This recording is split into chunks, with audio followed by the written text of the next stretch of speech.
Ahí está. Bien. Bueno, entonces, como les decía, la idea es contarles brevemente por arriba cuáles son los elementos de optimización que aparecen bueno, en todas las cosas que estuvimos viendo y con Matías, con Guillermo, y en las cosas que vienen después también. Creo que este es un buen momento como para introducirlas, con un poco con la perspectiva de lo que ya vieron, pero también como para alivianar un poco lo que viene después. Entonces, es una clase muy, muy reducida de lo que es optimización. O sea, hay cursos enteros de estos y hay hasta más de un curso con distintos enfoques. Pero quiero es algo que muchas veces lo pasamos por alto. No necesariamente tenemos que ser expertos en optimización para hacer ciencia de datos. Eso espero que quede. Lo voy a tratar de repetirlo a lo largo de la clase, pero sí está bueno saber qué es lo que está pasando atrás, ¿no? Creo espero que quede un poco más claro a medida que vayamos avanzando. Entonces, primero vamos a ver qué es optimización brevemente. Lo que les decía recién, por qué es importante la optimización en ciencia de datos o en aprendizaje automático, en todas estas cosas. Vamos a tratar de relacionarlo con un montón de conceptos que vieron antes. Y por último, le puse ahí como título descenso por gradiente porque es algo que vamos a ver un poquitito más en detalle, pero en realidad vamos a ver como familias de métodos y qué hay que tener en cuenta cuando los usan. No necesariamente cuando uno Bueno, les voy a mostrar un poquito de código, van a ver que son 4 líneas. Entonces, depende del problema, puede ser que quieran usar algo que ya está hecho o hacer algo de cero, pero en cualquier caso hay que tener en cuenta algunas cosas importantes que voy a tratar de comentarles a lo largo de la clase. Entonces, ¿qué es optimización? ¿De qué estamos hablando cuando hablamos de optimización? Es básicamente minimizar una función, o sea, hallar el mínimo de una función. Tenemos una cierta función f de x ahí, y queremos hallar dónde se da el mínimo de esa función y nos podemos mover en un cierto conjunto de x, que es el que está ahí como con la x caligráfica, esa es. Entonces, la f puede querer decir muchas cosas, después vamos a ver qué es lo que va a querer decir en nuestros casos, el conjunto SX donde se mueve la x chica también tiene interpretación en nuestro contexto. Bueno, hallar el mínimo, por las dudas, vamos a tener una f. Acá pueden haber muchas variantes, o sea, podemos tener funciones que están definidas en los reales, funciones que están definidas en Rn, funciones que están definidas en el conjunto de matrices, funciones que están definidas en variedades más complicadas. Típicamente lo que les va a aparecer y con lo que vamos a trabajar más nosotros es con subconjuntos de Rn. ¿Ah? O sea, que el conjunto, ¿ven el cursor? Perdón. ¿Se ve el cursor ahí? No, No sé. ¿No? No importa. Entonces, creo que puedo... Ahí está. ¿Y ahora? sí. Está perfecto. Ahora sí. Entonces, el conjunto este X va a ser un subconjunto de Rn, en principio para nosotros, y es donde se van a estar moviendo lo que para nosotros van a ser los parámetros. En realidad, bueno, y el mínimo es, por las dudas, un X es un lugar donde se alcanza el mínimo de cierta función cuando la función evaluada en ese punto es más chica que la función evaluada en otro punto, ¿no? Eso vamos a ir viendo algunos detallecitos de eso. En realidad, muchas veces lo que nos interesa más que el problema de arriba es el de abajo, que es el argmin, que es el lugar donde se alcanza el mínimo. O sea, yo tengo determinada función, piensen si quieren en la función x cuadrado para fijar ideas, entonces, bueno, o quizás x cuadrado más 1, ¿no? Como para que no nos queden los mismos números. Tenemos la función x cuadrado más 1, una función de R en R, el mínimo de esa función vale 1 y se alcanza en 0. ¿Sí? O sea, quiero distinguir esas dos cosas. ¿Cuál es el valor mínimo de la función y en qué punto se alcanza el mínimo? Y lo que nos interesa muchas veces es cuáles son los parámetros, o sea, cuál es el x chiquita, este de acá, donde se alcanza el mínimo de la función. Eso es lo que quiere decir este problema acá. El argmin es en qué lugar, para qué valor de x, se alcanza el mínimo de esta función f de x, ¿no? Y van a ver que tiene mucho sentido para las cosas que ya vieron. Entonces, para fijar un poco de ideas, retomemos el problema de mínimos cuadrados que ya vieron, o regresión lineal, si quieren. Entonces, tenemos ciertos datos, que por ahora vamos a pensar que son de un par XY, donde cada uno es un número real, y suponemos que tiene un modelo lineal, o sea que la variable Y es A por X más B. Entonces el objetivo, entonces acá si quieren lo que queremos hacer es regresión, ¿no? Tenemos valores de X y valores de Y, y tenemos muchos pares X, Y, y lo que queremos hacer es aprender la regresión para que cuando nos llegue un nuevo valor de X podamos predecir cuál sería el valor de Y correspondiente. Entonces lo que queremos hacer es aprender cuál es la recta roja esta que aparece acá. Queremos encontrar cuál es la recta que mejor aproxima a esos puntos. Entonces el objetivo para encontrar la recta es encontrar los parámetros de la recta, que en este caso son A y B. Entonces tenemos que encontrar cuáles son los valores de A y B que mejor expliquen los datos en este modelo lineal. ¿Bien? Entonces, por ejemplo, uno podría plantear ese problema desde este punto de vista. Puede haber muchos, quizás el más clásico y el que vamos a comentar por ahora es el de minimizar, acá está el mínimo, o sea, vamos a leer qué es lo que quiere decir esto. Esto quiere decir, encontremos los valores de A y B, o sea, encontremos la recta, que minimiza esta parte que está acá. Y esto, lo que dice acá, es la suma de todos los residuos al cuadrado. ¿Esto qué es? Esto es, para cada punto de estos azules que está acá, lo que estamos midiendo es la distancia de la recta, o sea, A por XY más B, menos el punto. O sea, para cada uno de estos puntos estamos midiendo cuán lejos está de la recta, y eso lo elevamos al cuadrado. Eso básicamente es, acá no debería tener la norma, debería ser solamente el paréntesis. Después lo arreglo eso. Porque lo iba a poner matricial primero y por eso puse la norma y después escribí la suma, pero no pasa nada.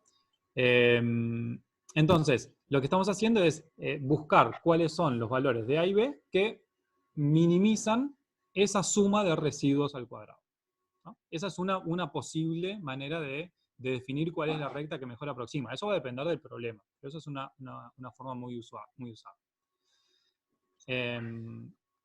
¿Se entiende hasta ahí?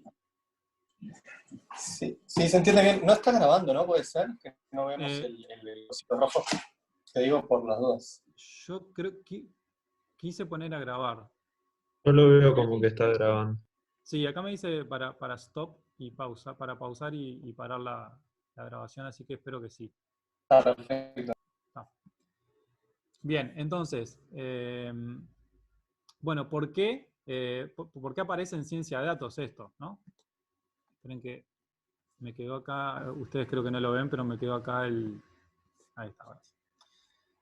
Bien, ¿por qué en ciencia de datos? Bueno, porque en general los modelos, entrenar los modelos, que es una cosa que estuvieron viendo con Matías y con Guillermo, implica encontrar los parámetros que minimicen determinado error o determinada función de pérdida. En este caso, en el caso de la regresión lineal, decimos, bueno, quiero encontrar la recta que mejor aproxime los puntos. Y bueno, me defino que es para mí, porque conozco el problema, porque conozco los datos, qué es lo que quiero decir con que mejor aproxime cuál es la recta que mejor aproxime. Eso vamos a volver sobre eso un poco más tarde. Pero en general aparece ese concepto de encontrar cuál es el mejor par, en este caso, cuál es la mejor recta.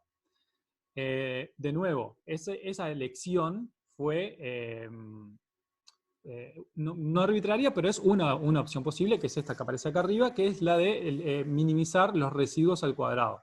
Y eso da lugar al problema de mínimos cuadrados que vamos a usar un poco como eje en esta clase, aunque vamos a ver varias otras cosas. Pero como es un problema bien sencillo que más o menos están acostumbrados a ver, vamos a usarlo como para bajar las ideas un poco a tierra. Entonces, esa es una opción. En realidad, y quizás para los que hacen un poco más de probabilidad estadística, lo que estamos asumiendo acá es que los datos siguen un modelo lineal y que tienen un ruido que es gaussiano. Eso es lo que estamos asumiendo atrás de la minimización de los errores al cuadrado, de los residuos al cuadrado. No importa demasiado eso, pero, por ejemplo, eso es algo que podemos saber. Suponemos que nuestros datos siguen un modelo lineal y que los errores de medición o de lo que sea son errores normales. quizás queramos hacer otra cosa que sea o más robusta, o que sabemos que los errores no son gaussianos, sino que tienen otra distribución, por ejemplo la laplaciana o lo que sea, y podemos querer incorporar otro tipo de residuo, y entonces tenemos otra función de pérdida, que es esta que aparece acá, que es la norma 1. En lugar de elevar las cosas al cuadrado, miramos el valor absoluto nada más. Y quizás, por cómo es el modelo también, queramos que alguno de estos parámetros cumpla determinadas restricciones. Por ejemplo, que el A sea positivo. Capaz que el A es, no sé, un precio, o la cantidad de mercadería que no sé qué, ¿no? O sea, si los parámetros tienen significado físico, o no necesariamente físico, ¿no? Pero significado que queramos restringir cuáles son los valores posibles, bueno, eso lo podemos incorporar a la optimización, a la minimización. Entonces acá, en lugar de buscar sobre todas las rectas, en este caso estamos buscando sobre todas las rectas que tienen pendiente positiva. Yo qué sé, capaz que tiene sentido hacer eso. Más allá del caso puntual de la regresión lineal y de la pendiente positiva, lo que quiero marcar acá es que podemos tener restricciones sobre los parámetros. ¿Ah? Y esas restricciones en realidad son las que quedan incorporadas, perdón que vuelva, al conjunto de este X de acá. ¿Sí? Este X, en el caso que estamos mirando ahora, es el conjunto de pares A y B, donde la primera coordenada es positiva, mayor o igual que 0, por ejemplo. Vayamos un poco más, o sea, esto lo quería usar como ejemplo para empezar a plantear problemas de minimización. Una cosa que no dije es que la mayoría de los problemas aparecen como minimización, minimizar cierta función, pero cuando queremos maximizar otra función, entra todo en la misma categoría. Básicamente, un problema de maximización lo podemos convertir en un problema de minimización tomando la función opuesta, o le agregamos un menos adelante y ya lo convertimos en un problema de minimización. Por eso hablamos siempre de minimización, y los problemas de maximización son completamente análogos. Entonces, otra cosa que vieron es SVM, ¿no? Las Support Vector Machines, que básicamente es un método de clasificación, donde acá tenemos dos categorías de puntos, los que están abajo a la derecha, que son blancos, y los de arriba a la izquierda, que son negros. Y lo que queremos buscar es cuál es la mejor división del plano, de manera que separe a esos dos conjuntos de puntos lo mejor posible. Ese lo mejor posible hay que decir bien qué es lo que queremos decir, como para poder después encontrar cuál es. Creo que acá tenemos tres ejemplos, ¿no? Esta recta de acá, esta recta de acá y esta recta de acá. Quizás nosotros a mano, o mirando más o menos, podamos elegir, bueno, me parece que esta es la que mejor separa. ¿Pero por qué? ¿Cuál es el criterio? Tenemos que elegir un criterio, y en base a ese criterio tenemos que elegir cuál es el plano, el hiperplano, o en este caso la recta, que mejor separa los puntos. En este caso, lo que podemos hacer es, lo que se hace es definir esta distancia que está acá, que es lo que se llama margen. O sea, una vez que tenemos una recta, que es esta, que si no me equivoco es esta misma que está acá en el medio, una vez que tenemos una recta, podemos definir el margen, que es esto, ¿no? O sea, creo que se entiende bien qué es lo que quiere decir. Es de esta recta, cuál es el punto blanco que está más cerca, cuál es el punto negro que está más cerca, y bueno, esa distancia que está ahí es lo que se llama margen.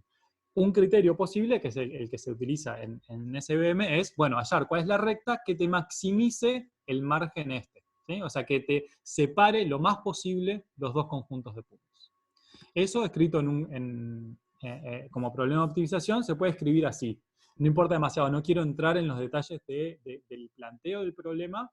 Lo vamos a leer igual y vamos a tratar de entenderlo, pero no es algo que me preocupe demasiado. Lo que sí les quería mostrar es que surge naturalmente cuando uno dice, bueno, quiero clasificar, quiero usar SVM, quiero encontrar la mejor recta. Y cuando uno dice mejor, lo que está diciendo es mejor con respecto a determinado criterio. Y una vez que uno tiene un criterio y quiere encontrar la mejor recta, eso se transforma en encontrar los parámetros que mejor se ajusten a ese criterio. Entonces, en este caso, T es lo que mide el margen este. En realidad esto es 2T, pero no hay problema.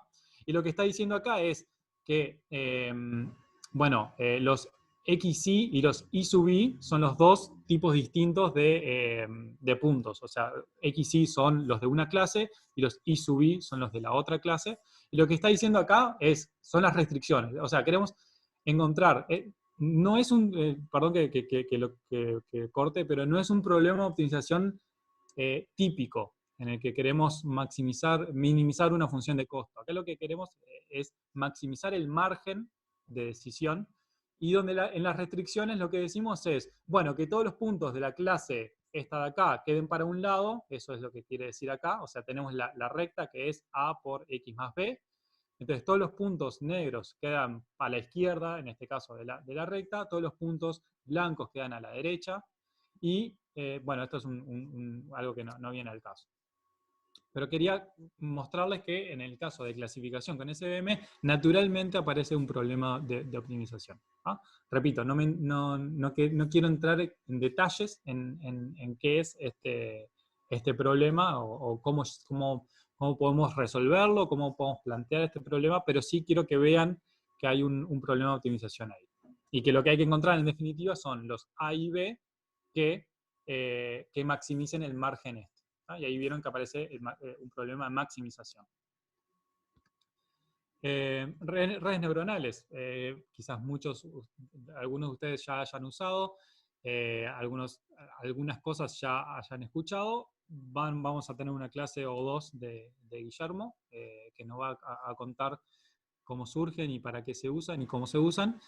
Pero básicamente, si más o menos escucharon algo, cada una de estas rayitas que aparece acá en las redes neuronales es un parámetro. O sea, acá teníamos en este mínimos cuadrados, perdón que vuelva, teníamos dos parámetros, que son la pendiente y el B, digamos, de la recta. Tenemos dos parámetros. Cuando uno trabaja con redes neuronales tiene millones de parámetros en general. Cada una de estas rayitas es un parámetro.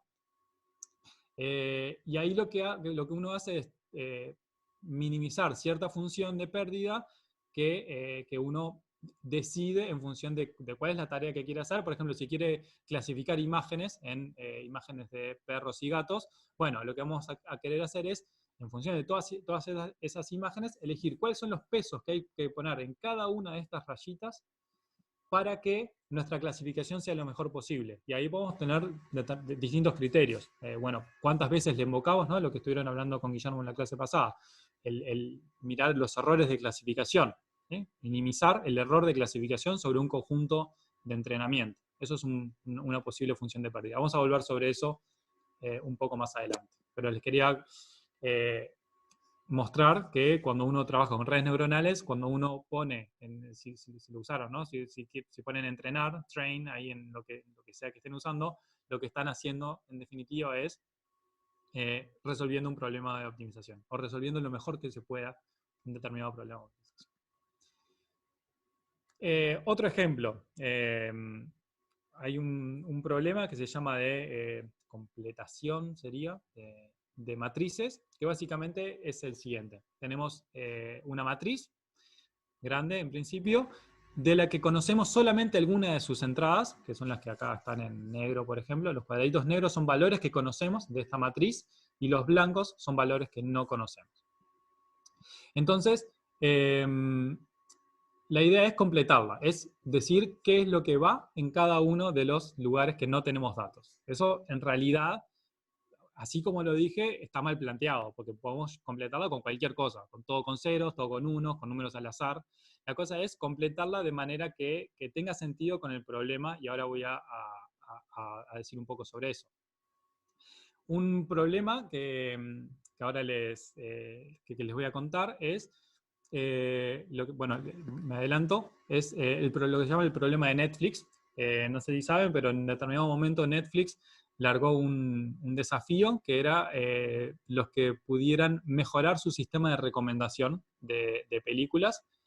Se llevaban un premio que $1 millón, creo que es el cheque ese que aparece ahí. Esos son el equipo ganador.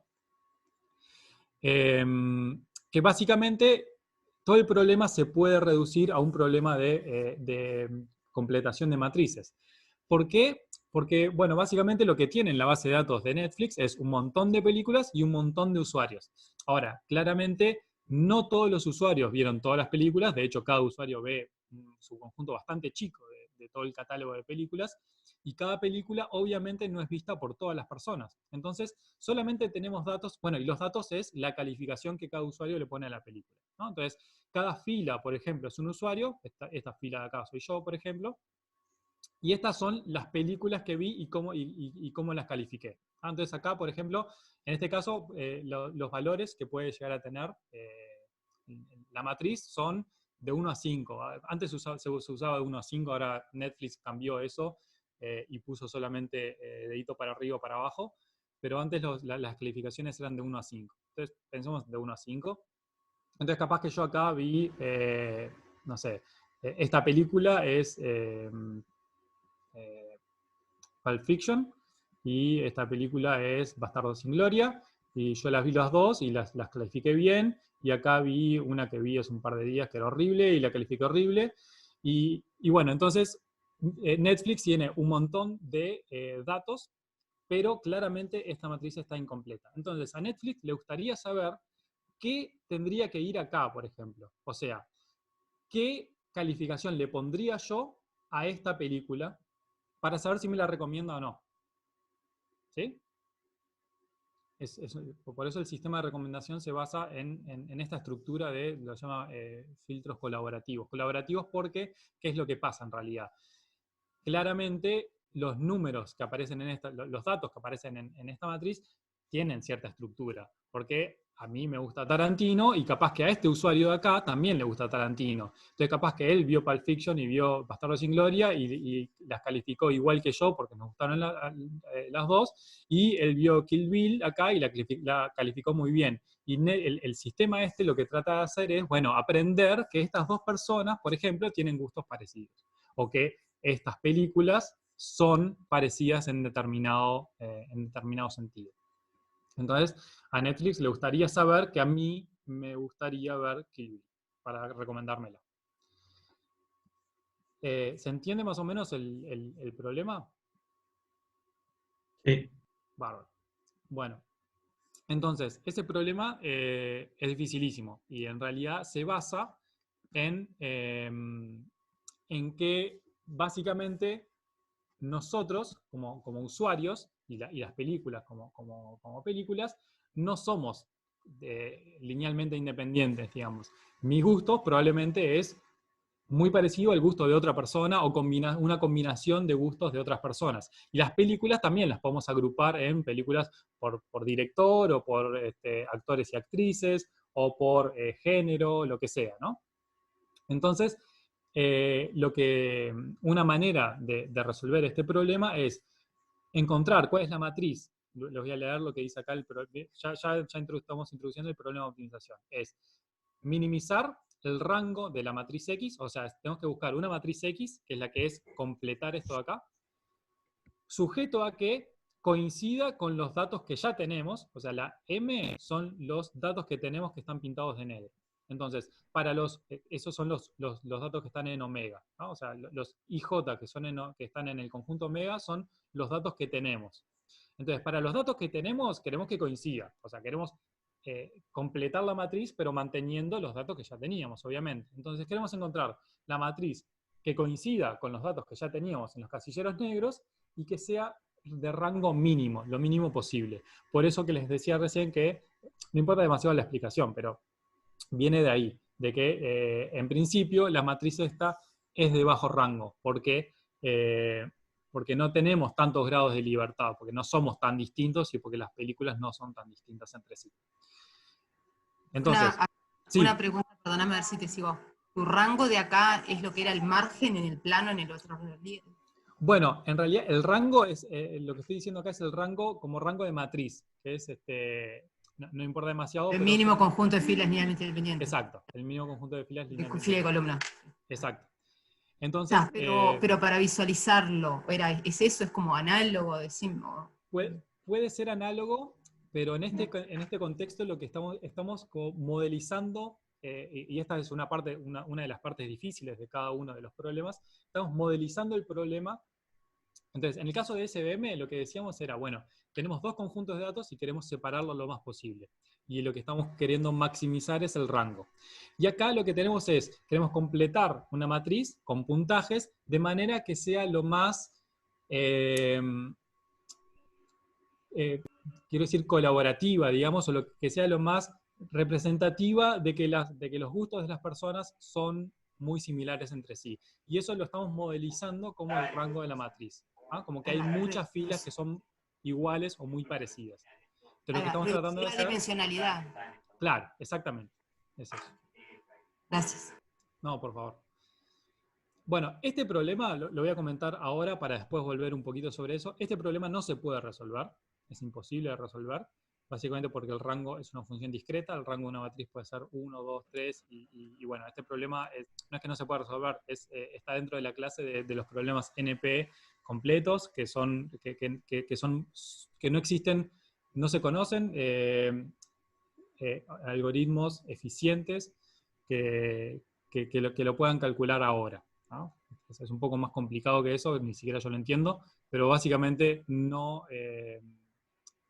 podemos aspirar a resolver este problema con seguridad. Entonces, una cosa que se hace es sustituir este problema por otro que es muy similar.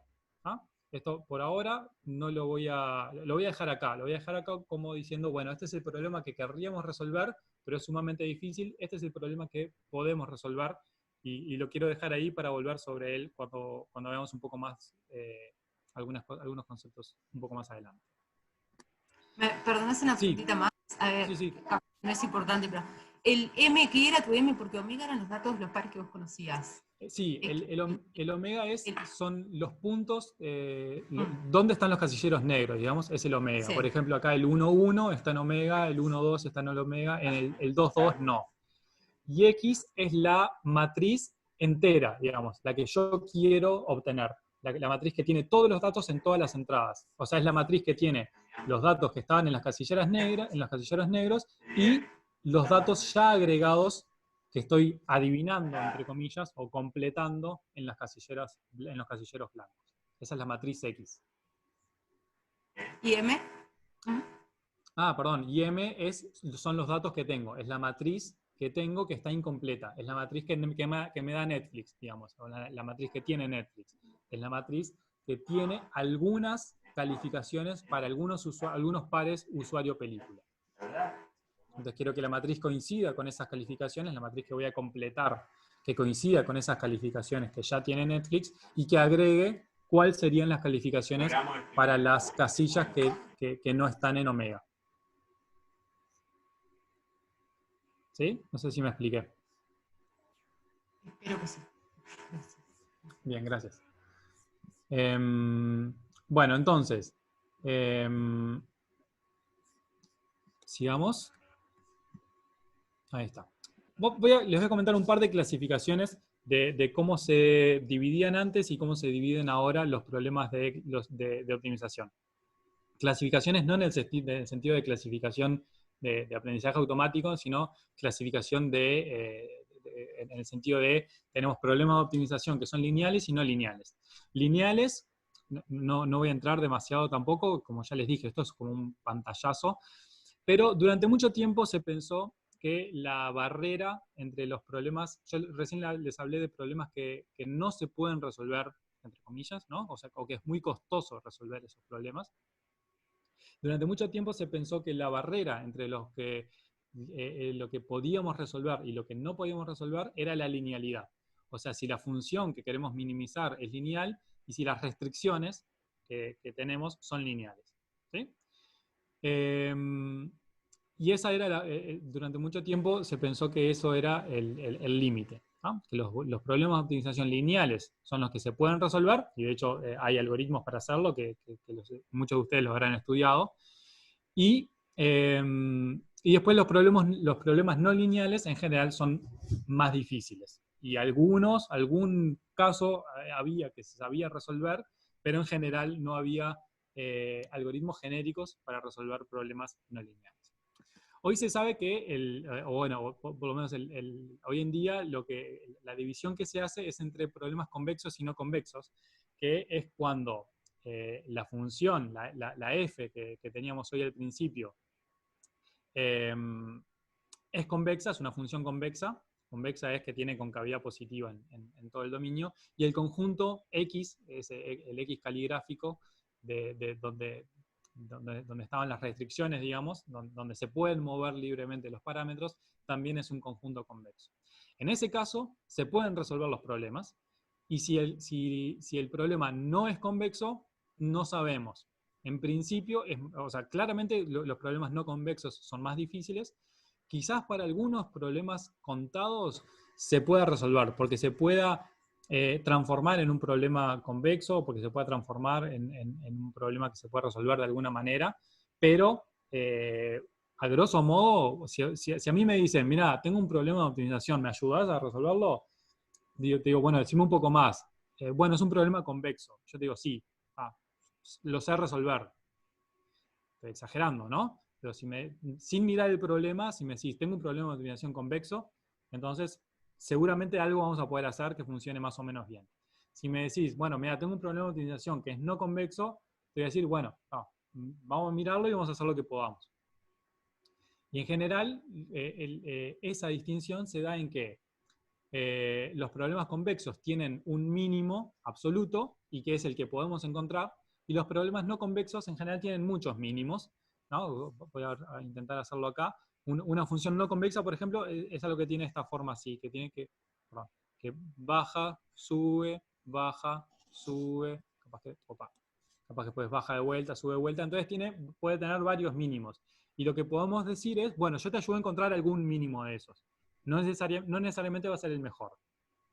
¿Sí? Cuando el problema de optimización es convexo, sí vamos a poder asegurar que la solución que vamos a encontrar es la mejor, es única y es la mejor. Cuando el problema es no convexo, hay muchas soluciones y podemos aspirar a encontrar alguna de ellas.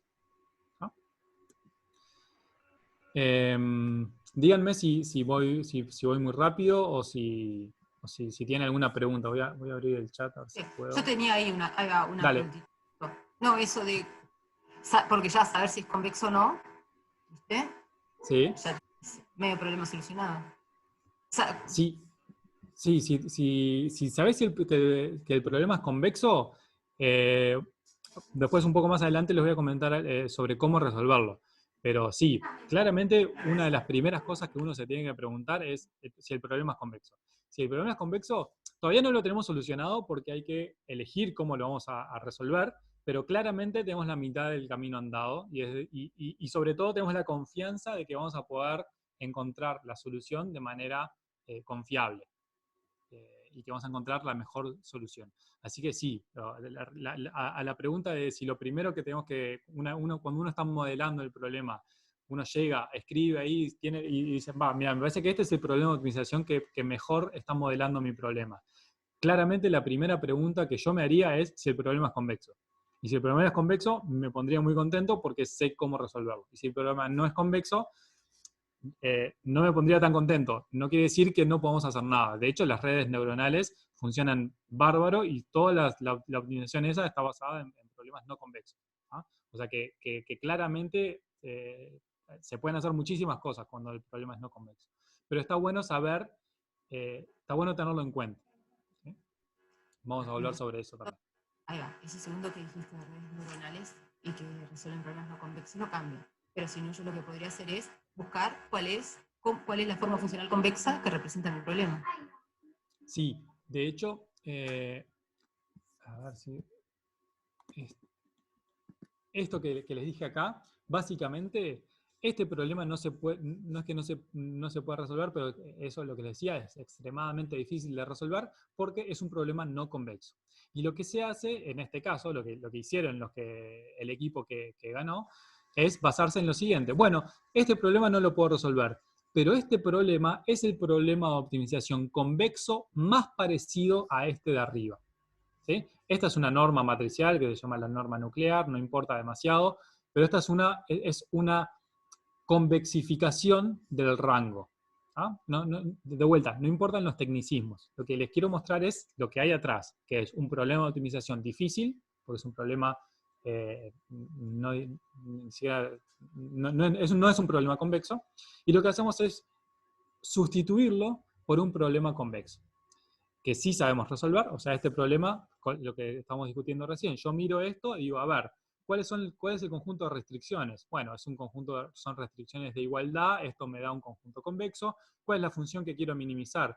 Es una norma, es una norma nuclear, es una norma convexa, así que este problema yo lo voy a poder resolver. Todavía no sé cómo, pero sé que de alguna manera voy a poder resolver esto. Y que voy a tener garantizado encontrar el mínimo. Después el problema es si este mínimo coincide con el mínimo que yo estaba buscando, que es el del problema original. ¿Ah? Y ahí hay un montón de teoría y hay unos papers que están buenísimos que demuestran bajo qué condiciones las soluciones de estos dos problemas coinciden. ¿Ah?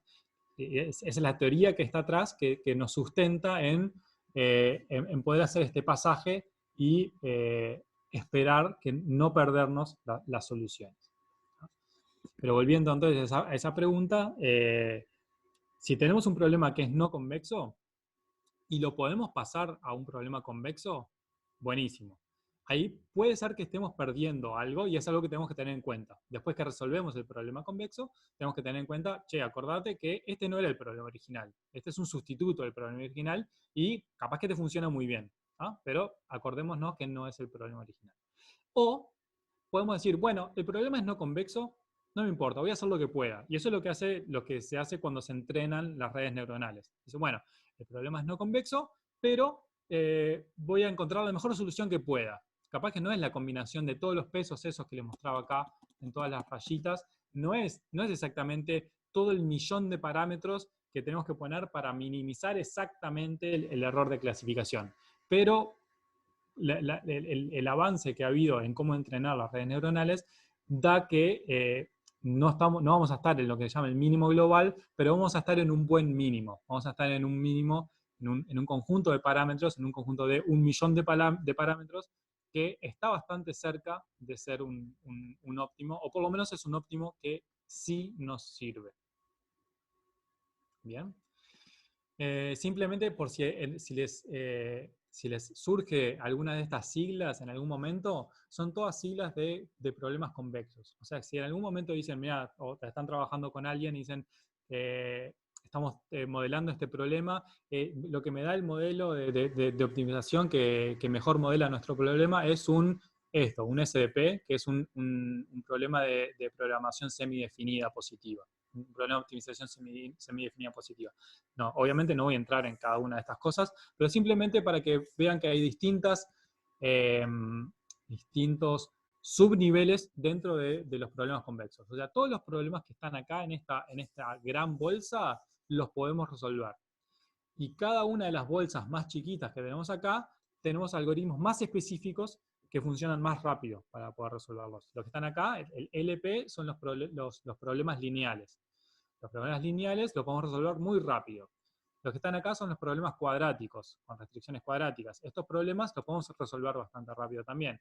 Estos son otras cosas que son los second order con programming, y estos son los que les decía, los semi-definite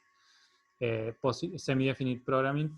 Pero básicamente son todos problemas convexos. Entonces, si en algún momento se encuentran con alguna de estas siglas, tengan la tranquilidad de que van a poder resolver ese problema. ¿No? Y de vuelta, si no están en ninguna de estas cosas, no pierdan la esperanza. ¿No? Porque capaz que o lo pueden transformar o, bueno, hacemos lo mejor que podamos. Bien, entonces, volviendo un poco y quizás yendo un poco hacia atrás. Perdón.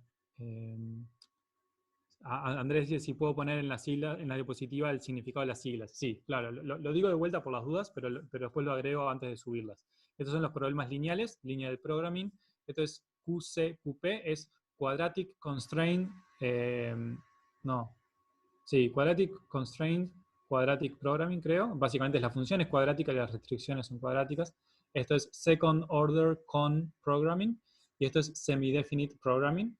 Estas básicamente son problemas de optimización donde el conjunto, donde estamos optimizando sobre matrices, y el conjunto de restricciones básicamente es que la matriz sea semi-definida positiva, o sea que tenga todos los valores propios mayores o iguales que 0. Igual esto lo agrego después, de vuelta. No no quiero entrar en esto porque no tiene ningún sentido. Entonces, habíamos conversado, y bueno, es algo que cada vez que podemos lo repetimos e insistimos con eso, que es toda la parte de sobreajuste, y voy a hablar de sobreajuste y complejidad del modelo. Esto es algo que ya conversamos la primera clase y después lo repitieron Matías y Guillermo.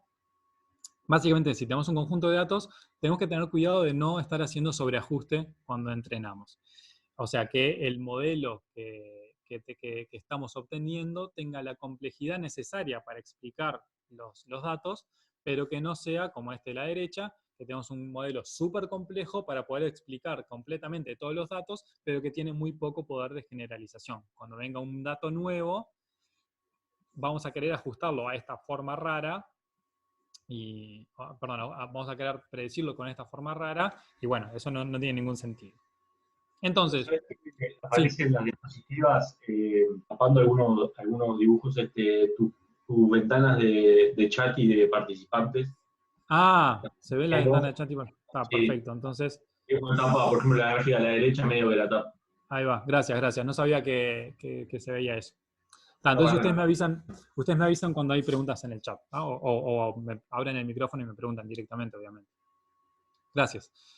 Entonces, estamos en esto de que sabemos que es algo en lo que tenemos que tener mucho cuidado. Guillermo insistió mucho sobre la separación del conjunto de datos en conjuntos de entrenamiento y de validación y test. Y les quiero contar dónde puede llegar a aparecer eso también en la optimización. Entonces, por ejemplo, bueno, en este caso, lo que estamos mirando acá es, básicamente, si quieren, supongamos que estamos ajustando con un polinomio, acá tenemos un polinomio de orden 1, un polinomio de orden 2, y un polinomio de orden, no sé, 9, no sé cuántos puntos hay, pero podemos agregar órdenes al polinomio para poder pasar por todos los puntos. Claramente es algo que no queremos hacer. Entonces, la complejidad del modelo, en este caso, la estamos midiendo en la cantidad de términos que estamos agregando al polinomio, el orden del polinomio. Y queremos penalizar de alguna manera eso. O sea, queremos un modelo que describa lo suficientemente bien los datos, pero que sea lo suficientemente simple como para poder generalizar. Porque si agregamos, lo que decíamos recién, si agregamos órdenes y órdenes al polinomio, claramente podemos hacer que nuestro modelo pase por todos los puntos y explique completamente y perfectamente todos los puntos de nuestro conjunto de entrenamiento. Pero eso no es lo que queremos, ¿sí? Entonces queremos penalizar, o sea, que nos cueste que tener determinado costo que tenemos que pagar por usar un grado más de polinomio. Entonces, empezamos con orden 1, y bueno, este es el ajuste que tenemos. Pago un precio y me dejan utilizar un polinomio de orden 2. Y bueno, me da esto y estoy conforme. Después pago un precio más para utilizar un polinomio de orden mayor. Supongamos que ya hicimos todos los saltos y pasamos a esto. Y bueno, tenemos que encontrar ese balance entre cuánto estoy pagando por complejidad del modelo, que es algo que voy a estar sacándole de generalidad, de poder de generalización al modelo. Hay un compromiso ahí entre el ajuste y el poder de generalización. Eso es como endógeno porque dependerá de tu capacidad de computación y de tu cantidad de datos, porque ahora que todo se computa tan rápido, ir agregando complejidad tampoco te importa. No es como, en mi época yo corría revisiones cuantílicas hace 20 años y las dejaba toda la noche corriendo. Claro, sí, es cierto que tenemos mucho más datos y mucho más poder de cálculo, pero igual hay que tener cuidado con el sobreajuste, porque por más que tengas más datos, puedes estar, es lo que decías, como tenemos más datos y tenemos más poder de cálculo, entonces podemos entrenar, bueno, tenemos 1.000.000 de datos, bueno, lo entreno con un polinomio de orden 1.000.000, y voy a obtener un polinomio que pase exactamente por todos los datos. Pero de vuelta, eso no va a generalizar bien, porque estoy sobreajustando, porque estoy obligando al modelo a pasar por todos los datos. Y entonces cuando me venga un dato nuevo, y bueno, voy a hacer cualquier macana. Entonces, ese ajuste, ese compromiso sigue valiendo. El compromiso entre el poder de ajuste y el poder de generalización y la complejidad del modelo. Muchas veces uno escucha que el modelo que tiene que ser lo suficientemente simple, pero no simple de más. Entonces, tenemos que encontrar ese compromiso entre la simplicidad o la cantidad de parámetros del modelo y el poder y el ajuste. Ahora lo voy a poner un poco más claro, espero. En el caso de regresión lineal, que es el caso que estoy poniendo acá, volvemos a tener el mismo caso, le cambié el nombre nada más. Acá tenemos W, es nuestro conjunto de parámetros que tiene todos los coeficientes de la regresión. Queremos hacer una regresión, tenemos una matriz A, que es una matriz de datos, si quieren, y es también parte de nuestro conjunto de datos, que es sobre lo que queremos hacer regresión, y queremos hallar W, que son los coeficientes de la matriz A para hacer la regresión. Y lo que vamos a hacer es minimizar el error cuadrático medio. Entonces, esa es una cosa. Y hay aprovecho para nombrarlo, hay un método de regresión que se llama lazo, con doble S, que básicamente agrega un término de penalización que está penalizando la norma 1 de W. Básicamente esto lo que hace, no voy a entrar en detalles obviamente, pero básicamente lo que hace esto es algo parecido a lo que dije recién con el orden del polinomio. O sea, acá supongamos que tenemos muchísimas columnas de A, y entonces nosotros podemos llegar a ajustar a todos los datos perfectamente. Lo que está haciendo este término de acá, con este lambda de acá, es diciéndote, tené cuidado, cada vez que quieras utilizar un peso nuevo, digamos, tenés que pagar un precio. Y eso es lo que estamos incorporando acá. O sea, vamos a tener que minimizar esto, que es algo que nos está midiendo cuán bien estamos ajustando. En el dibujo era cuán lejos está la recta que estamos ajustando de los puntos. Y lo que estamos poniendo acá es un precio que tenemos que pagar por usar coeficientes de más.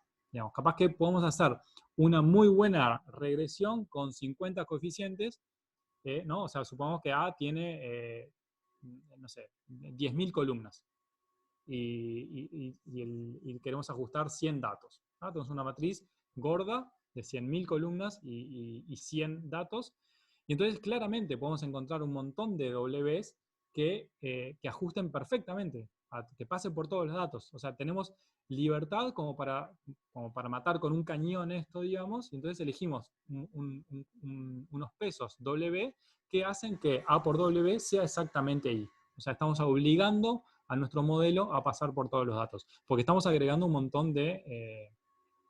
es el equivalente a agregar órdenes en el polinomio. El equivalente no, el análogo, digamos. Entonces lo que estamos haciendo acá es diciéndole, bueno, tenés que pagar cada vez que elijas usar una columna nueva, básicamente.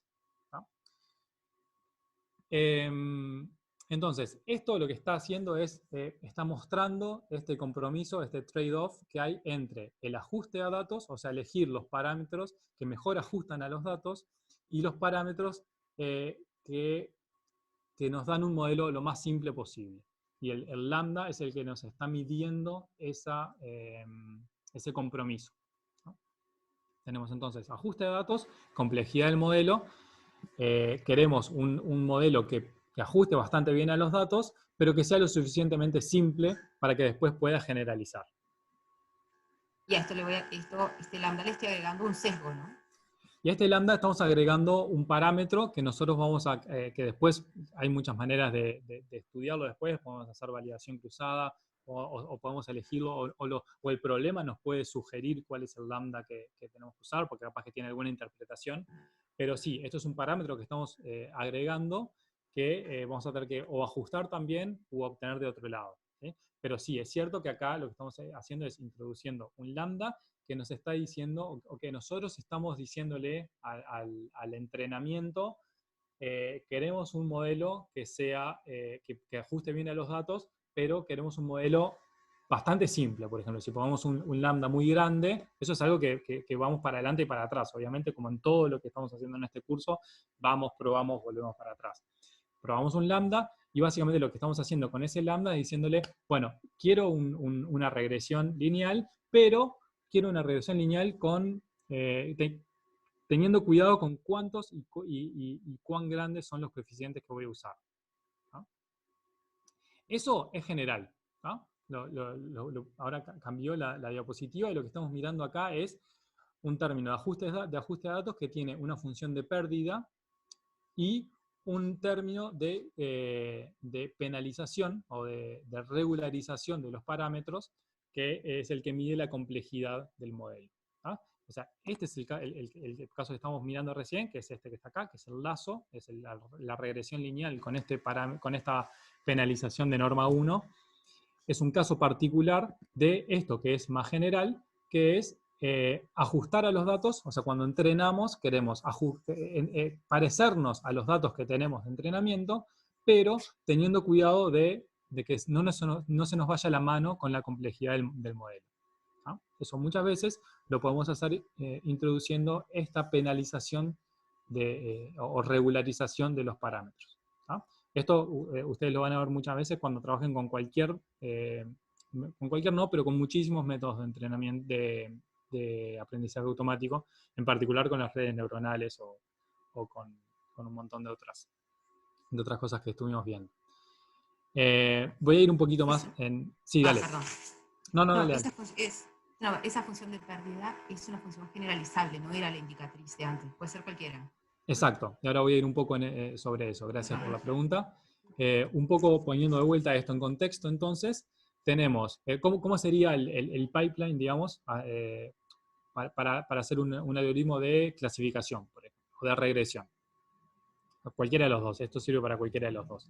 La parte 1 es todo lo que tiene que ver con gestionar los datos, o sea, conseguir los datos etiquetados, limpiarlos, mirar si tienen datos faltantes, almacenarlos de una manera adecuada, todo lo que vieron con Lorena. Una vez que tenemos eso, que es de donde voy a partir yo ahora, que es que tenemos todos los datos preciosos, tenemos que elegir un modelo que tiene determinados parámetros W. ¿Ese modelo qué quiere decir? Quiere decir, bueno, ¿qué voy a hacer? Voy a hacer una red neuronal que tiene 1.000.000 de parámetros y ese millón de parámetros lo voy a almacenar ahí en ese vector W. Voy a elegir SVM y ahí el W va a guardar el parámetro ese, o sea, lo que está parametrizando el W es el hiperplano que separa. Voy a hacer un árbol de regresión, y ahí los parámetros son los que le dan la forma y los límites al árbol. Voy a hacer lo que sea, ¿no? Una regresión, y ahí la regresión, los parámetros son los parámetros que estuvimos viendo de la regresión. Acá está el método, o sea, acá está nuestro modelo. Está en esta H, que es lo que nos dice, dados los parámetros, qué es lo que vamos a predecir dado un nuevo dato X. ¿Sí? Y tenemos que elegir una función de costo, que en general se le llama L, de loss en inglés, y básicamente lo que mide la función de costo es cuánto le está cerrando. O sea, vos tenés pares de datos etiquetados, por ejemplo, pensemos en imágenes, ¿ah?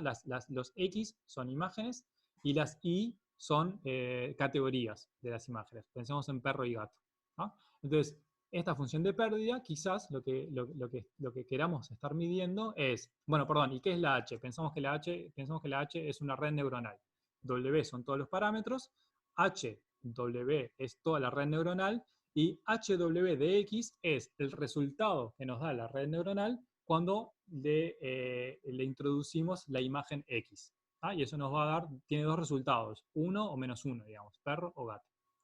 ¿Qué es la función de pérdida? Bueno, la función de pérdida es, dada una imagen X, HW de X es 1 o -1, ¿sí? O sea, tenemos una imagen, la pasamos por la red neuronal, eso nos devuelve perro o gato, y la función de pérdida es, bueno, si lo invocamos o no, por ejemplo.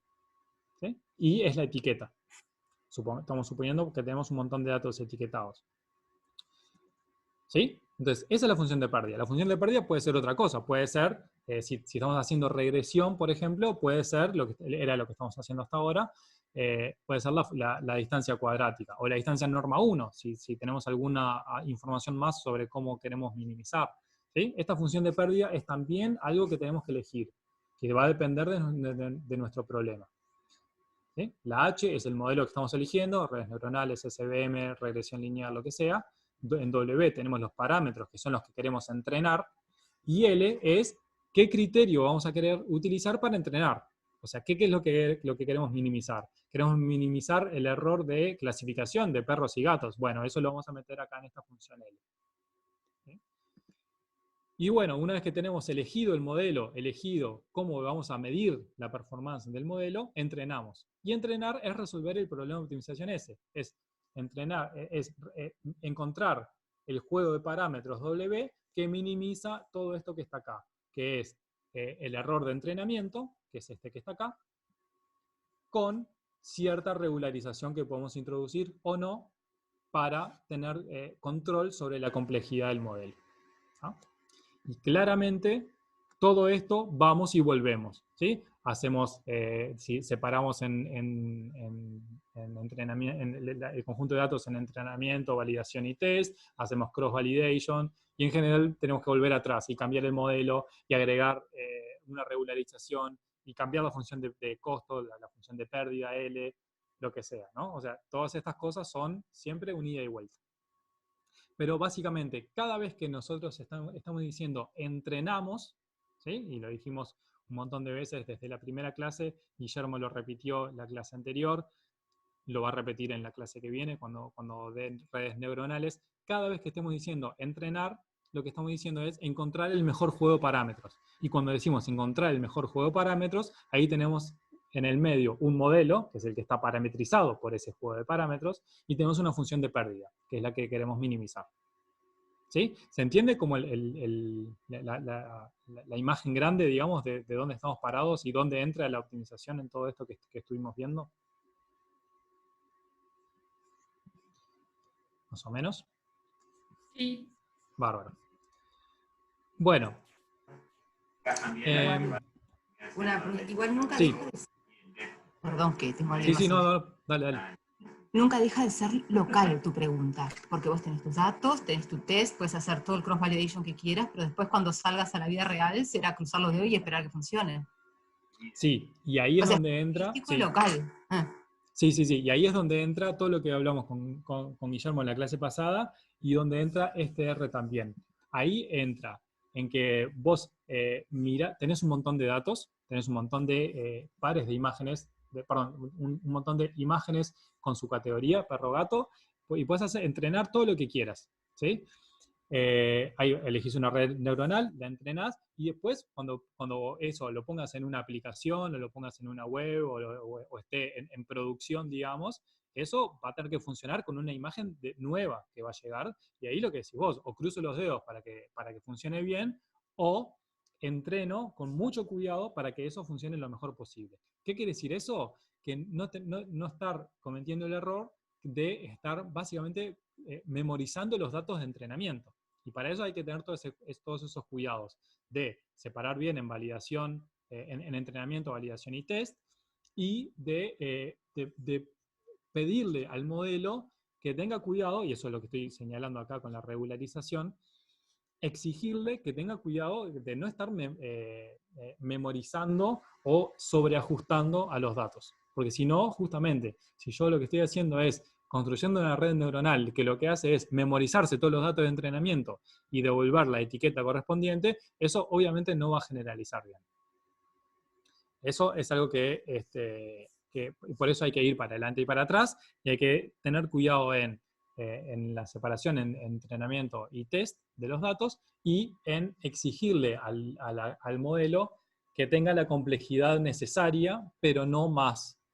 Porque si no, pasa eso que estamos hablando, que es el sobreajuste. ¿Sí? Es como el fantasma que sobrevuela todo esto, ¿sí? El sobreajuste. Sí, y una pregunta que te dejo avanzar. ¿Y hay alguien resolviendo esto teórico? Sí, Sí, o sea, ¿cuál es el mejor lambda? ¿Cuál es el mejor R? Ese tipo de cosas. Claro, si alguien que lo esté pensando, que después, bueno, que tú tenés este problema, ¿viste? Yo como cuando resuelvo pobreza, temas de pobreza, ¿viste? Sí. Que digo, come todos los días, tiene techo, no sé cuánto, bueno, esto se aplica en Bangladesh, se aplica en Uruguay, se aplica acá. Esto podemos hacer la analogía para cuando digamos, estas cosas, que alguien diga, bueno, para este set de datos, esto va a ser siempre tranquilo que este modelo va a andar. O Sí. en teoría. Sí, Porque hay si como... no, es siempre empírica la pregunta. Sí, sí, totalmente de acuerdo. Y es súper importante eso. Hay como reglas de uso, digamos, recomendaciones, digamos. Más o menos uno sabe que tiene que, por ejemplo, partir el conjunto de entrenamiento y test en determinados porcentajes. O sea, si elegís el 99%, el 99,9% de tus datos como entrenamiento y elegís 2 datos como test, no, eso no está bien, hacerlo mejor. Hay como reglas básicas que hay que hacer ahí, pero sí hay, bueno, y sobre cuando tenés una red neuronal capaz, o cuando tenés SVM o lo que sea, decir, bueno, no pongas una red de 500 capas, o bueno, si pones una red de 500 capas, tené cuidado con tal cosa. Hay como ciertas cosas que dicen, sí, si vas a hacer esto, tené cuidado con esto otro. ¿Sí? Y prueba con esto que más o menos anda, prueba con esto que más o menos anda. Eso hay. Sin embargo, también hay estudios más desde el punto de vista de teoría de información, por ejemplo. Ahí Nacho Ramírez es alguien que trabajó mucho en cómo setear este lambda, por ejemplo. En cómo controlar ese compromiso entre el ajuste y la complejidad del modelo. Hay cosas, sí, hay muchas cosas. Son difíciles en general. No hay algo que funcione para todos los problemas, pero sí hay ideas que se pueden reciclar y que eso son muchas de las cosas que se hacen. Esa idea de Nacho, por ejemplo, se puede utilizar para varios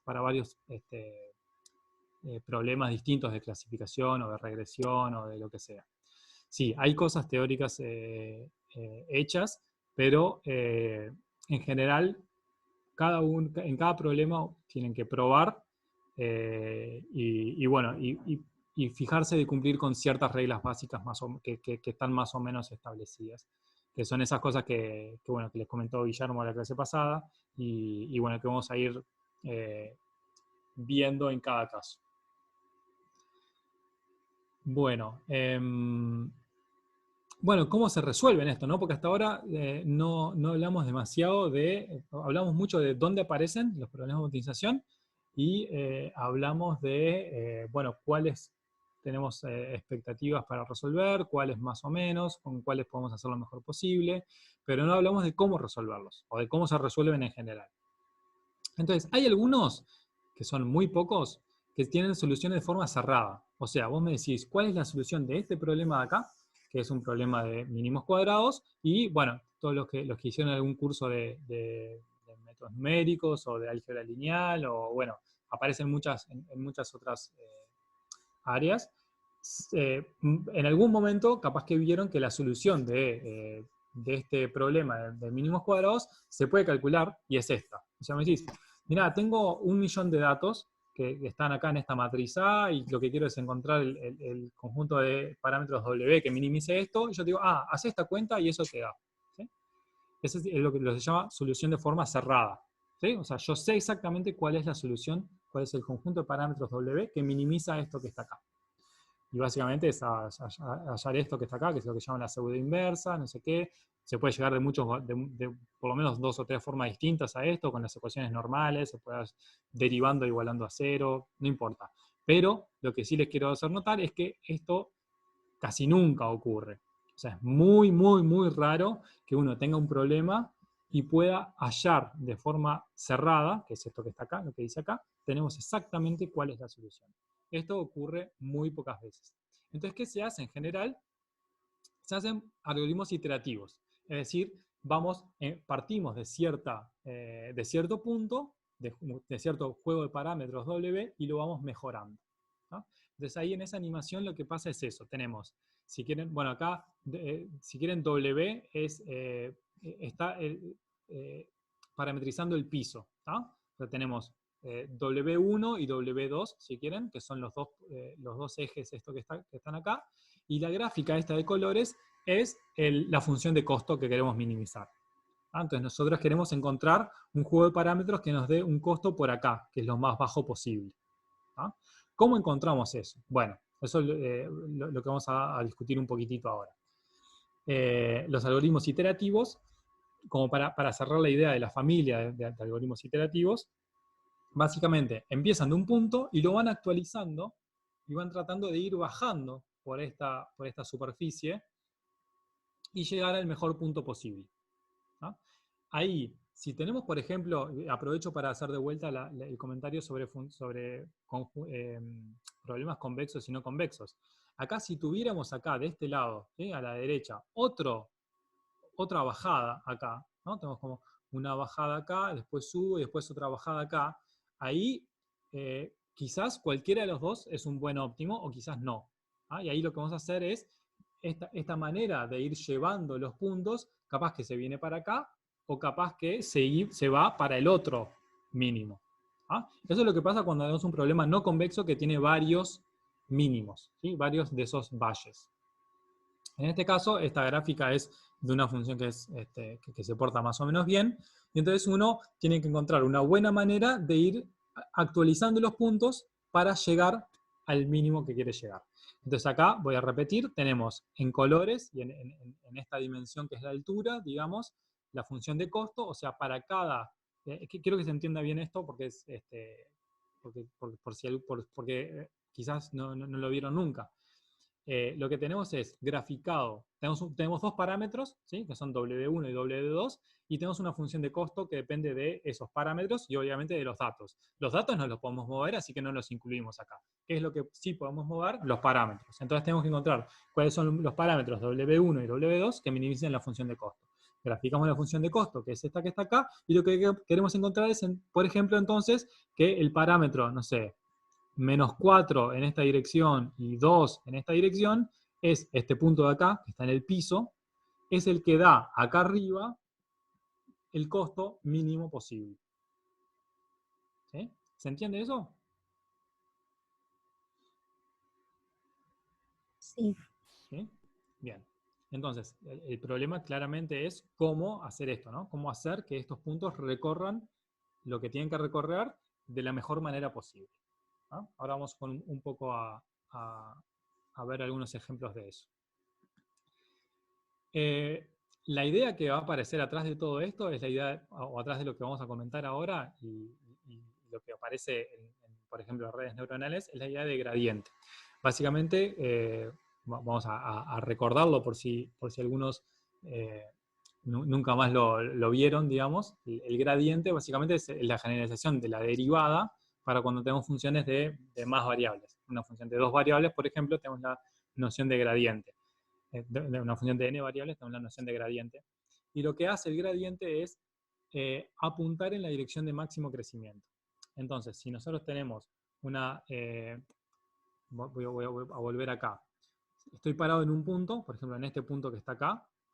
El gradiente en este punto es un vector que apunta en la dirección esta que estoy indicando acá, hacia arriba y hacia la derecha, digamos, que es hacia donde crece la función.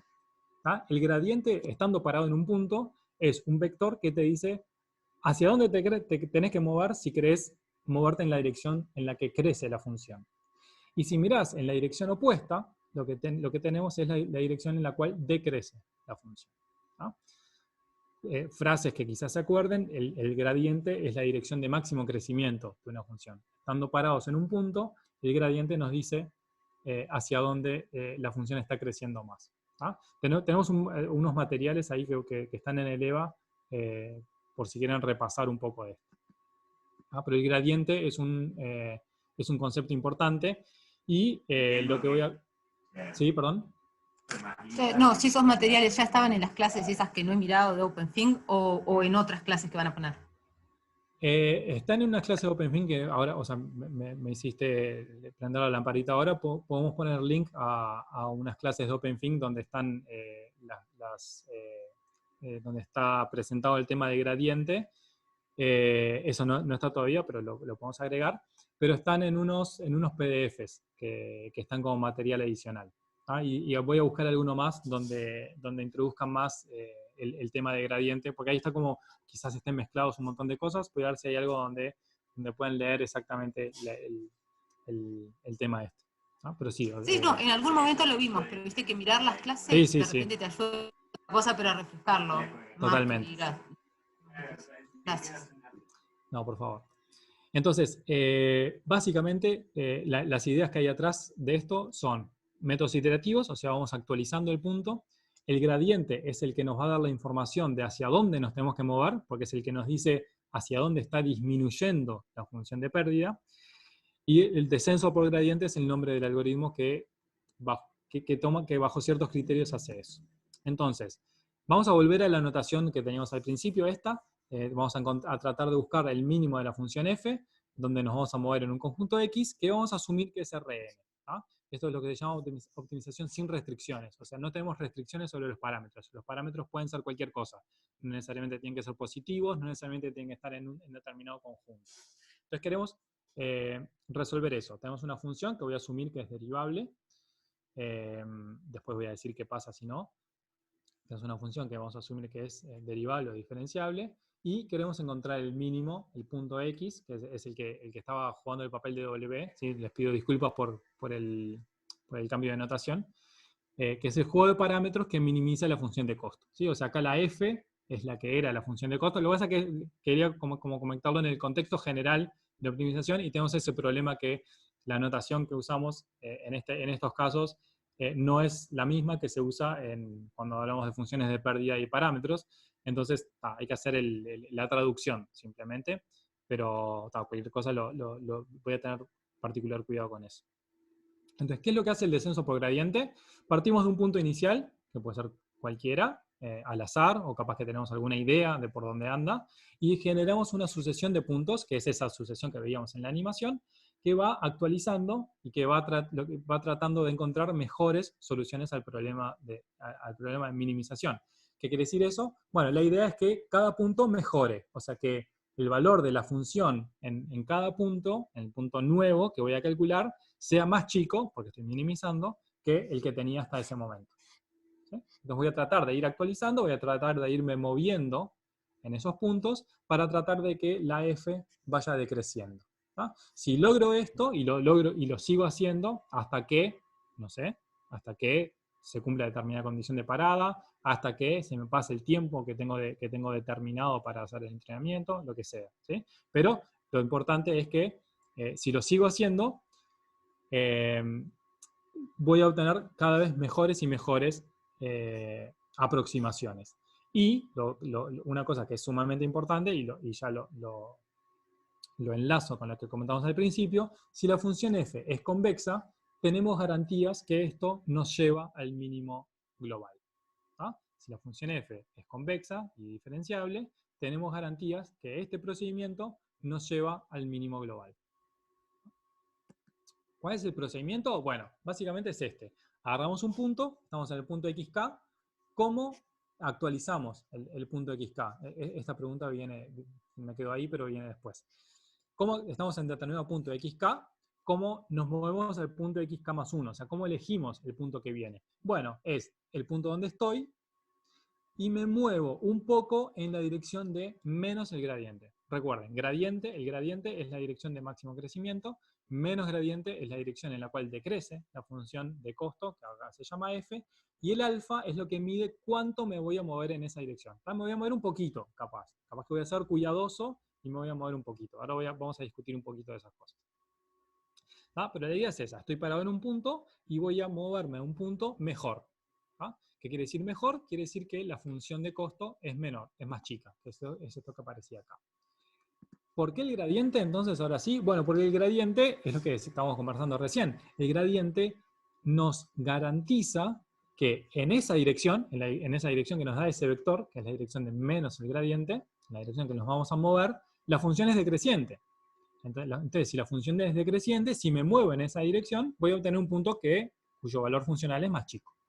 Lo voy a decir de vuelta. La dirección del gradiente, perdón, la dirección menos gradiente nos da una dirección en la cual la función decrece. ¿Sí? O sea que si me muevo en esa dirección, la función tiene derivada negativa. Entonces, si me muevo en esa dirección un poquito, alfa, tengo que elegir bien el alfa, pero tengo garantizado que el valor funcional en ese nuevo punto, que es xk más 1, es más chico que el que tenía hasta ahora, que es f de xk. ¿No? ¿Por qué el gradiente entonces? Por eso. En realidad puede ser algo distinto al gradiente, pero que tiene que estar relacionado con el gradiente, porque el gradiente es lo que nos da la dirección de decrecimiento. Con la dirección de crecimiento o de decrecimiento, en el caso que tomas la dirección del gradiente o menos la dirección del gradiente. ¿Y qué pasa con el paso? Ese alfa, o sea, más allá no es un juego de palabras. El alfa es con el que vamos a regular cuánto nos movemos. ¿No? Y entonces hay algunas reglas básicas que uno tiene que cumplir para que sea cierto lo que dije, que este algoritmo funciona, ¿no? Que este algoritmo nos lleva al mínimo. O en el caso en que la f no sea convexa, nos lleve a un mínimo local. ¿No? Eso es lo que pasa cuando las funciones son no convexas. Bueno, acá hay ahora les voy a mostrar en un ratito un ejemplo de implementación de esto, pero una cosa que pasa es que a veces este procedimiento tiene este comportamiento de zigzagueo, donde en este caso esta es la sucesión, esta x0, x1, x2, es esta sucesión que pusimos acá. ¿Tá? Y el dibujo este de acá es el dibujo de las curvas de nivel de la función de costo. O sea, la función de costo vale muy chico acá en el centro, y después acá vamos a ponerle valores para jugar nomás.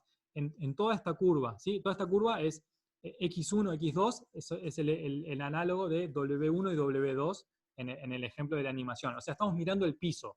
Acá achaté la gráfica tridimensional que teníamos hoy, ¿sí? Lo voy a volver a poner para mostrarlos. Esto lo achatamos hacia abajo y nos quedamos mirando el piso. ¿Sí? Entonces, perdemos la noción esta de la superficie esta de colores. La perdemos más o menos porque la estamos graficando como curvas de nivel, ¿ah? Que son estas que están acá. Entonces, ¿a dónde queremos ir? Bueno, queremos ir a la curva de nivel más chica. La curva de nivel más chica es la que tiene el costo, la función de pérdida, lo más chico posible. Hacia ahí quiero ir. Quiero ir a minimizar la función de costo. Entonces, capaz que en todos estos puntos de esta curva, la función de costo vale 10, en estos puntos vale 20, en estos puntos vale 30, en estos puntos vale 40, acá vale 0 o yo qué sé, 5, lo que sea, ¿no? Y ahí tenemos otras curvas que no están dibujadas.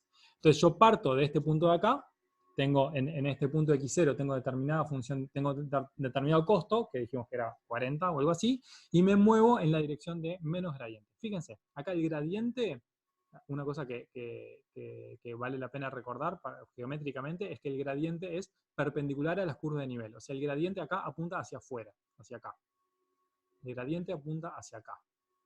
Menos gradiente es el que apunta en la misma dirección, pero hacia adentro. Y yo me muevo un poco en esta dirección hacia acá. O sea, fíjense, geométricamente tiene sentido eso que dije con lo que habíamos comentado hace un minuto, que es que es que el gradiente va en la dirección en la cual la función decrece. O sea, si estoy parado acá, menos gradiente. Si estoy parado acá y me muevo en la dirección menos gradiente, me estoy moviendo hacia adentro de las curvas de nivel. O sea, me estoy moviendo hacia las curvas de nivel de valor menor. ¿Sí? Entonces, parto de acá, me muevo en la dirección de menos gradiente y quedé acá. Eso, ¿por qué quedé acá? Porque el alfa que elegí es cuánto me voy a mover en esta dirección, me dejó acá. ¿Ah? Me dejó acá y me dejó mejor que antes. O sea, antes estaba en esta curva de nivel que tenía un costo 40 y ahora me moví a este otro punto de acá que tiene costo 28.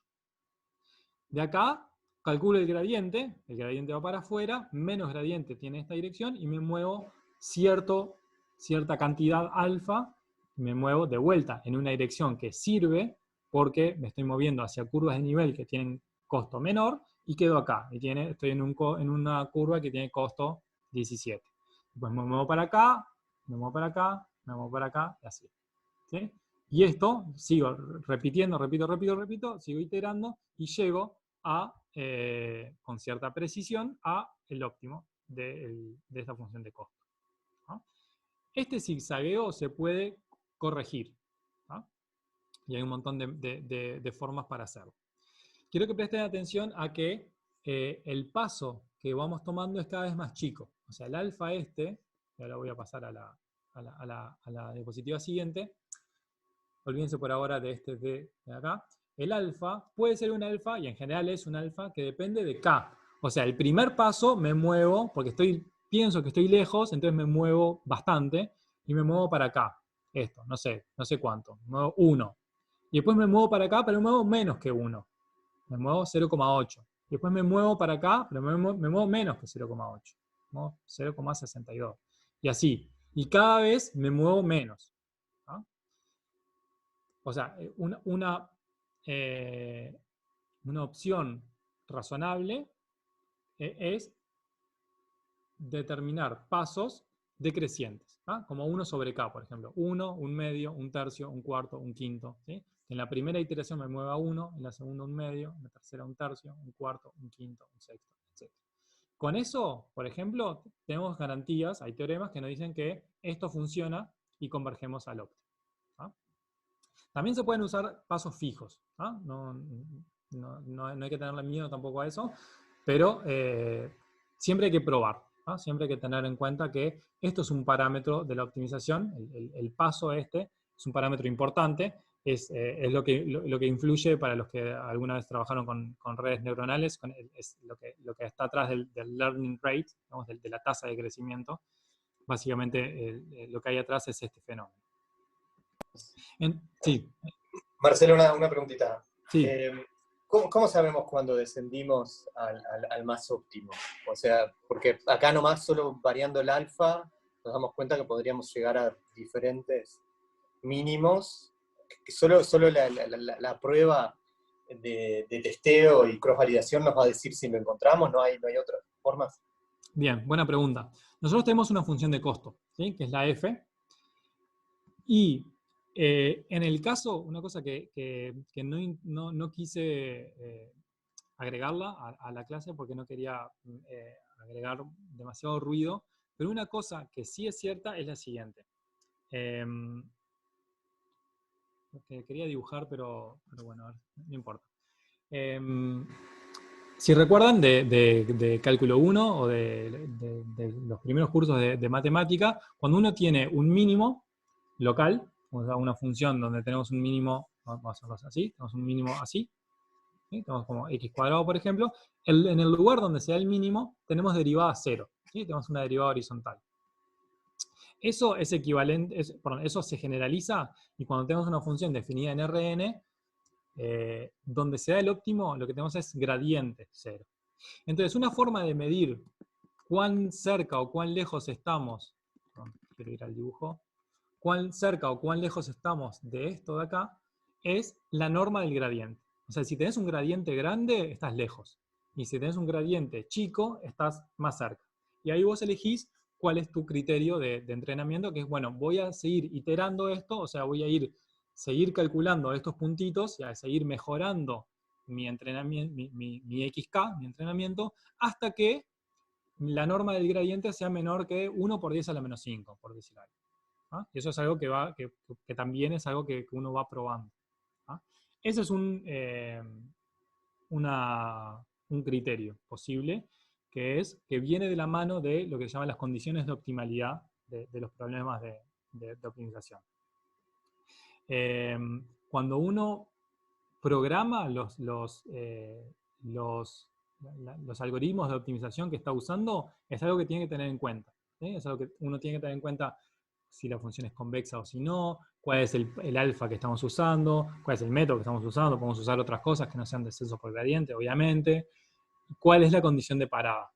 ¿Ah? Y eso viene de la mano de las condiciones de optimalidad, viene de la mano del modelo, viene de la mano de un montón de cosas. Puede ser que nosotros no estemos haciendo esto y estemos usando algo que ya está implementado. ¿Sí? Bueno, tenemos que tener en cuenta que eso existe, ¿ah? Que existe lo que se llaman las condiciones de parada, y que nosotros podemos regular eso también. Entonces, capaz que uno entrena y dice, bueno, ¿no me estará pasando que me quedé corto acá, que le puse como cantidad máxima de iteraciones 5 y en realidad lo tenía que dejar un rato más? ¿Sí? ¿No será que puse la red neuronal a entrenar y me quedé corto en el tiempo que le di? ¿Sí? ahora vamos a ver un par de gráficas también que nos pueden ayudar a darnos cuenta en qué momento de la optimización estamos. ¿No? Es una buena pregunta también, gracias. Voy a volver sobre eso en un segundo, pero si no queda claro, avísame y volvemos, ¿no? Sobre la pregunta esa. Bien. Entonces, lo que les decía es, hay que tener cuidado con cómo se elige el paso y uno puede, lo que les decía, corregir la dirección. Y acá aparecen un montón de cosas, aparece cuánto tiempo estoy dispuesto a gastar en cálculos, porque acá uno puede introducir elementos de la derivada segunda, y ahí tengo métodos de optimización más parecidos a Newton, o bueno, Newton es uno de ellos que aparece acá con determinada matriz D. No importa, ¿no? Lo que les quería mostrar es que uno puede introducir más complejidad en la optimización, pero que también, como en todo, también tenemos un compromiso acá. Un compromiso entre la cantidad de cuentas que estoy dispuesto a hacer y, porque por ejemplo, calcular derivadas segundas, capaz que es costosísimo. Eso depende mucho de la dimensión del problema. Puede ser demasiado costoso. Pero si eso es demasiado costoso, bueno, capaz que me banco el zigzagueo ¿sí? A costa de, bueno, capaz que si no le meto el zigzagueo, y ahora lo vamos a ver en un ejemplo, capaz que necesitaba menos iteraciones porque venía más rápido en esta dirección. Pero capaz que el costo de elegir mejor la dirección era tan alto porque tenía que hacer tantas cuentas más que no me valía la pena. Que me vale la pena más, bueno, espero un rato más, hago 4 o 5 iteraciones más, hago 10.000 iteraciones más, lo que sea. Eso, ahí siempre vamos a tener un balance también en eso también. Y bueno, y el alfa, que lo que les decía recién. Hay que tener también cuidado en cómo se elige. Como resumen de los métodos de descenso por gradiente o de métodos de descenso, lo que se llama relacionados con el gradiente, es primero elegir una dirección. En lo que hicimos hasta ahora, no hicimos más que elegir como dirección de descenso, como esta D sub K, elegir la dirección de menos gradiente. Digo, bueno, esta es una dirección que sé que funciona. Zigzaguea, bueno, está. Esa es la dirección que elegí. Lo podría haber hecho mejor y capaz que sí, capaz que no estoy dispuesto a hacer las cuentas, o capaz que no estoy dispuesto a pensar en eso, ¿no? Listo, yo sé que esto funciona, listo, meto ahí menos gradiente. Pero saber que podemos elegir la dirección. Elegir el paso, también. Capaz que, digo, mira, voy a pasar 15 minutos o una hora pensando acá en el cuaderno cuál es el mejor paso que puedo elegir. Y capaz que hago unas cuentas y hallo de forma cerrada, y eso pasa en algunos casos, cuál es el mejor alfa para cada paso. Y bueno, y ahí me ahorro un montón de cuentas y me ahorro iteraciones. O capaz que no, capaz que digo, bueno, voy a probar porque estoy haciendo pruebas rápido, no estoy seguro que esto sea lo que vaya a utilizar, no estoy tan preocupado por el funcionamiento de esto, no es algo que va a ser definitivo, estoy haciendo pruebas de concepto, voy a poner como alfa K 0,1, 0,01 o 1 sobre K. ¿Sí? Y voy probando, y voy a ir probando y voy a ir viendo. ¿No? Entonces, elegimos dirección, elegimos paso con más o menos cuidados y actualizamos. O sea, estamos en el paso XK y nos movemos en la dirección D sub K un poquitito alfa sub K. ¿Ah? Y acá D sub K, si tomo como dirección menos el gradiente, ahí este más se transforma en un menos y es este método que tenemos acá. ¿No? Esta es como una manera general de escribirlo. Y voy repitiendo, voy actualizando. Empiezo con X0, calculo el gradiente, ¿sí? Donde dice D sub K, lean menos gradiente. Entonces, arranco de X sub 0, calculo su gradiente, le pongo un signo de menos, me muevo en esa dirección un determinado paso. Y ahora estoy en un nuevo punto que lo llamo X sub 1. Y vuelvo, calculo el gradiente en este nuevo punto. Elijo un paso, me muevo a X sub 2. Y vuelvo, calculo el gradiente en X sub 2. Elijo un paso y me muevo. Y así. ¿Hasta cuándo? Como preguntábamos recién. Y bueno, no sé, hasta que se cumpla la condición de parada, que puede tener que ver con la norma de la dirección, con la norma del gradiente, o que puede tener que ver con otras cosas. Es decir, bueno, mira, yo quiero tener un costo menor que tanto. ¿Sí? Capaz que mi función de costo tiene interpretabilidad. Y digo, bueno, mira, yo sé que este costo que estoy obteniendo acá es muy bueno. Bueno, eso puede ser también. Puedo introducir acá en la condición de parada el costo. ¿Bien? Bueno, veamos un ejemplo entonces. Ahora tengo que... O sea, ahí ustedes siguen viendo la diapositiva, ¿no? Sí. Entonces, Vamos a cambiar acá y... Epa. Ahora están viendo mi escritorio, ¿sí? ¿Están viendo un código ahí? Sí. Sí. Bárbaro. Entonces, esto es para que vean cuán corto es un programa que hace mínimos cuadrados. Que hace, perdón, descenso por gradiente en un problema de mínimos cuadrados. Esto que está acá son dos matrices que metí ahí, el A y el B, perdón, la matriz A y el vector B. Entonces, acá lo que quiero hacer es minimizar A por X menos B. ¿Sí? X va a ser la función que quiero minimizar. Puedo poner acá. Lo voy a poner acá. Es esto que está acá, básicamente. Tengo la matriz A, es la que se llama A. El I es el que en el código se llama B. Y el W acá, que es lo que quiero encontrar, es donde quiero minimizar. Es mi juego de parámetros. Es lo que en el código se llama X, lo que se va a llamar X. Entonces yo quiero minimizar eso. Quiero encontrar el X que minimiza eso. Como les decía, yo sé calcular la solución exacta, y es esta que está acá, la escribí acá, básicamente A traspuesta por A, la inversa de eso, por A traspuesta B. ¿Ah? No importa demasiado, pero esto que está acá lo que hace es esa cuenta, ¿ah? Que es la solución en forma cerrada. En este caso, porque elegí un caso que es mínimos cuadrados, sé calcular la solución en forma cerrada. Lo que está acá son básicamente definiciones. Por ejemplo, acá está la condición de parada, ¿sí? Que estuvimos conversando recién. Voy a parar cuando mi gradiente sea más chico que esto que está acá, que es 0,01. Este es el punto del que voy a arrancar, el 0,0, porque sí. La cantidad máxima de iteraciones. Y después estas dos cosas son simplemente para mostrarles unas gráficas ahora, no las necesito. ¿Y qué dice el código? Dice, bueno, mientras el gradiente sea más grande de lo que estás dispuesto a aceptar, mientras no se cumpla la condición de parada, hace lo siguiente. Calcula el gradiente, ¿sí?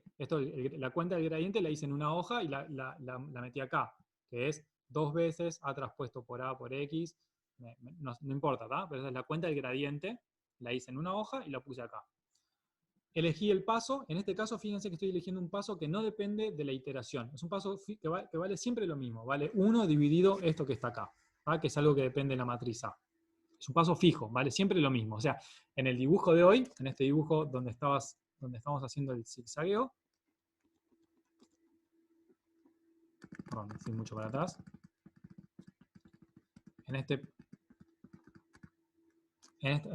este dibujo de acá, el valor por el que voy a multiplicar el gradiente es siempre el mismo. ¿Ah? Después el gradiente puede ser más chico, ojo, ¿no?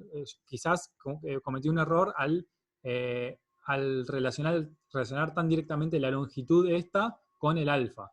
La longitud esta tiene dos cosas metidas ahí adentro. Tiene el alfa y el gradiente. El gradiente ya de por sí tiene una magnitud, que cuanto más cerca del origen estemos, perdón, del óptimo estemos, más chico va a ser, por lo que hablábamos recién, que en el óptimo el gradiente vale 0, y cerquita vale chiquito. ¿Sí? El alfa es por lo que estoy multiplicando el paso ese, ¿no? Lo que estoy diciendo acá es que voy a elegir, no voy a complicar, elijo una, bueno, no voy a complicar.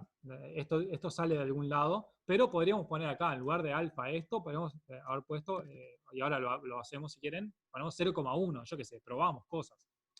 Y nos movemos. Acá es la actualización, el valor de X que tenía antes, el que inicialicé como 0,0, lo actualizo y me muevo alfa en la dirección de menos gradiente, que es lo que calculé ahí arriba. Le sumo 1 a la cantidad de iteraciones y simplemente lo que guardo acá es el punto. Acá voy a ir guardando los puntos para mostrárselos ahora, y el error, o sea, cuánto vale la función de costo en este punto. ¿Sí? Lo que puse acá como error relativo en realidad es la función de costo evaluada en el punto. ¿Sí? O sea, ¿cómo vengo? ¿Cuánto vale f en el punto x en el que estoy parado? ¿Sí? Eso. Fíjense que es exactamente, vamos a ponerlo acá si quieren, es exactamente esto. Donde dice elegir dirección, el repetir es este que está acá, el while. El elegir dirección es calcular, más que elegir, calcular es en este caso, el gradiente. Elegir el paso alfa es calcular el paso alfa, este que está acá, y después actualizar, hacer xk más 1 igual a xk más no sé qué, es esto que está acá. Exactamente igual que como está escrito ahí. ¿Tá? Y el resto de las cosas es simplemente para mostrarles unas gráficas ahora, pero no las necesito. ¿No? Las gráficas están acá abajo, y, o sea, acá está el código que grafica, y les voy a mostrar ahora. Ahí está. Entonces, acá hay dos figuras, capaz que las maximizo. Lo que estamos viendo acá es la iteración, y lo que estamos viendo acá es justamente el valor de la f. ¿Sí?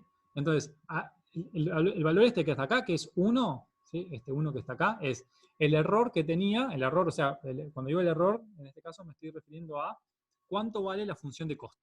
¿Sí? ¿Cuánto vale la función de costo en el primer punto en el que estaba parado? ¿Sí? En el x0, que era 0, 0, ¿no? Porque elegí 0, 0. Ahora si quieren lo movemos. Ahí el costo vale 1. Me moví, calculé el gradiente, calculé un paso, me moví, y ahí la función de costo va disminuyendo. ¿Sí? Va disminuyendo como yo esperaba que estuviera disminuyendo, porque me estoy moviendo en una dirección, que es la dirección de menos gradiente, en la cual yo sé que si el paso alfa, es algo que hay que tener cuidado, que si el paso alfa no es demasiado grande, porque también yo me puedo ir, ¿no? Perdón que vuelva a esto acá, pero acá, en este dibujo, imagínense que el alfa este que elegí acá fuera tan grande que cuando yo me muevo en la dirección de menos gradiente, me voy hasta este punto de acá, ¿sí? Donde dejé ahora el puntero este de acá. Y bueno, ahí no me sirve eso, porque ahí estoy en una curva de nivel que es mayor a donde estaba antes. ¿Se ve eso? Me muevo en una dirección que es una dirección que me sirve, porque estoy moviéndome en una dirección en la cual voy disminuyendo la función de costo, pero si no tengo cuidado me puedo pasar. No es lo que pasó en el ejemplo este, porque efectivamente la función de costo va disminuyendo. ¿Sí? Y vieron cómo se va achatando. Entonces, si ahora volviendo un poco a la pregunta de cómo sé hasta cuándo seguir, y bueno, esto da una idea, ¿no? O sea, si vos graficás y graficaste y te quedó acá la gráfica, ¿no? Imagine que la gráfica quedó cortada acá, y bueno, le podría haber dado un poco más y seguramente la función de costo seguiría bajando. ¿Ah? Lo mismo si estoy por acá. Ahora, donde la corté, acá, y me parece que no puedo hacer mucho mejor que esto. ¿Sí? O capaz que puedo hacer un poquito mejor, pero está bastante bien. ¿Sí? Creo que estoy conforme con mi optimización acá. ¿Sí? Y en este otro dibujo lo que tenemos es, bueno, es un dibujo parecido a el dibujo este que está acá, donde están las curvas de nivel, que son estas que están acá, en color está, es como si hubiéramos achatado la gráfica de hoy. Vieron que yo dije que lo que estamos haciendo era achatarla al piso, pero le dejamos conservar los colores. ¿Ah? Entonces, azul es una función de costo más chica, rojo es una función de costo más grande, las curvas de nivel reflejan eso también, y esta es la iteración. Arranqué de acá, bueno, en realidad arranqué de otro punto, pero este es el X0 no lo está mostrando el X1, X2, X3, y vieron que se mueve en la dirección del menos gradiente y enseguida enfila para el medio. Y converge a el mínimo, que yo lo corroboré, si quieren después les puedo pasar el código, para corroborar que coincide con el mínimo que calculamos a mano. Y ahí, ahora no me dejen irme sin hacer un comentario sobre esta gráfica de acá. ¿Ah? No dije cómo la construí y vale la pena comentar algo sobre esto.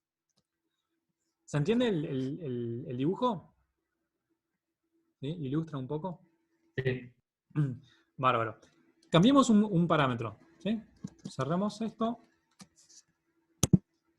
Cerramos acá. Y el alfa el lugar de un 1 acá, voy a ponerle un 2. ¿Ah? Y lo voy a correr de vuelta. Miren lo que pasa.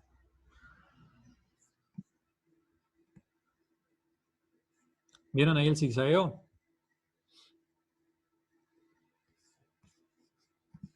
Acá, el gradiente, decíamos, es perpendicular a la curva de nivel, ¿sí? O sea, si se fijan, localmente la curva esta verde acá y la línea roja que está acá son perpendiculares, la dirección del gradiente va hacia afuera, hacia lo rojo, hacia donde crece la función, menos gradiente va hacia acá, pero yo me pasé en el alfa y le puse un alfa que era demasiado grande, quizás no tan grande, porque en definitiva terminó convergiendo, pero me costó este zigzagueo. Esas son cosas con las que uno puede ir jugando. Bueno, el costo baja un poco más lentamente, me llevó un poco más de iteraciones en llegar al mismo lugar, pero bueno. Pueden jugar con esto, pueden ponerle un paso, en lugar de 1, no sé, vamos a ponerle 1,6, y ahí vamos a tener un zigzagueo, pero va a ser menos marcado, ¿sí? Como que zigzaguea un poco y enseguida se estabiliza.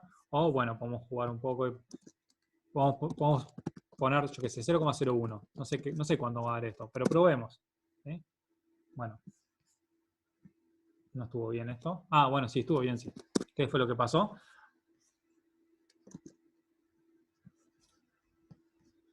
¿Qué fue lo que pasó? Acá estamos terminando la función de costo. Y bueno, lo que pasa es que se está yendo, no está convergiendo al óptimo, sino que le puse un paso demasiado grande y el error se va a, no sé, 1 por 10 a la 153. O sea, claramente este error crece muy, muy rápido. Y este paso, se me fue la mano con el paso.